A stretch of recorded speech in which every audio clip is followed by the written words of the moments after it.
If I could go back in time and give my younger self advice, there are three big questions I would tell him to focus on.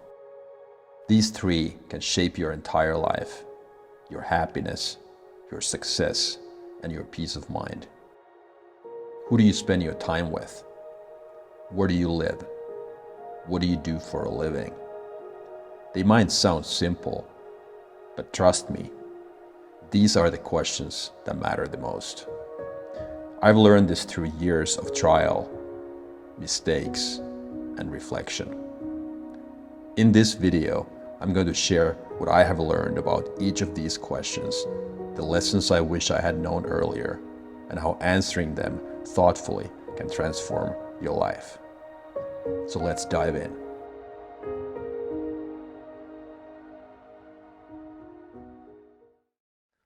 I'm 19 years old. I just arrived at Miami International Airport. What's the advice I would give myself regarding people? To me, people fall in three different categories. We have friends, we have people we work with or do business with, and then we have partners in life.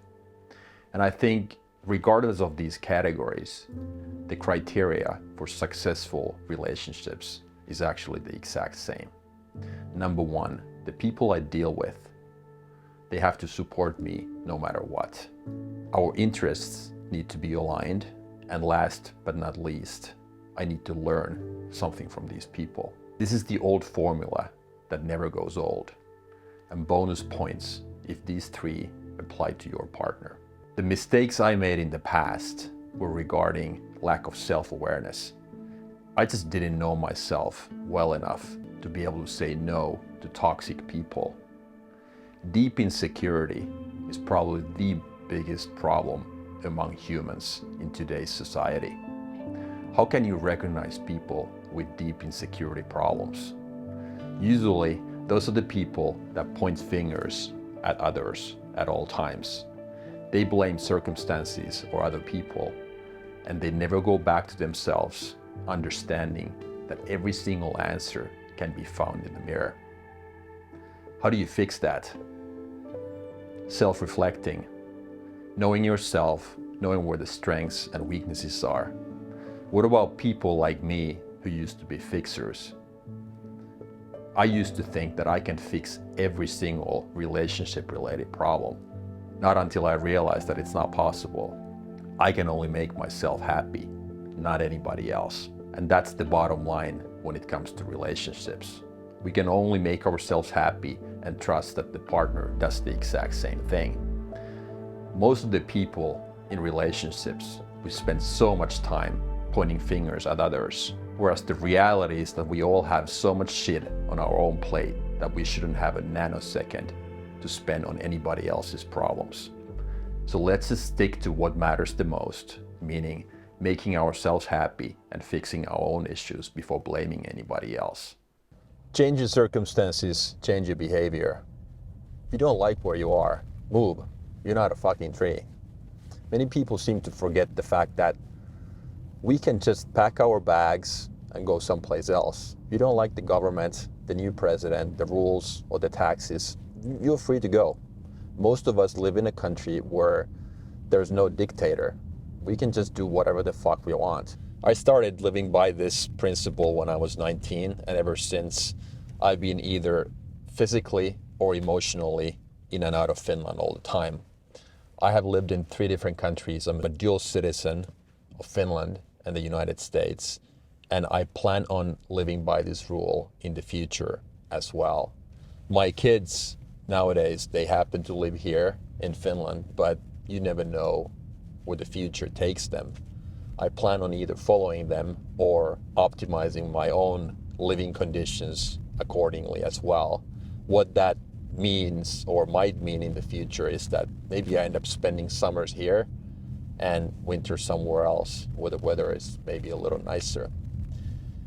All teachers know that if you have a child in the back of the classroom, he or she is not behaving, what do you do as a teacher? You move that student to the front, and all of a sudden the behavior changes. We are the exact same way. If you're on a vacation, you travel to Spain, and all of a sudden people are happier, we do different things.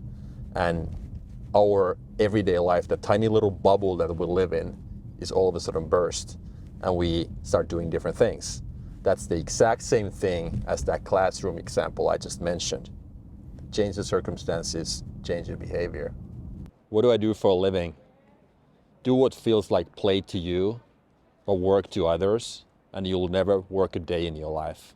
I'm the biggest believer in finding where our interest areas are in life, turning those into passion through hard work, and then as a result, never really working a day in your life.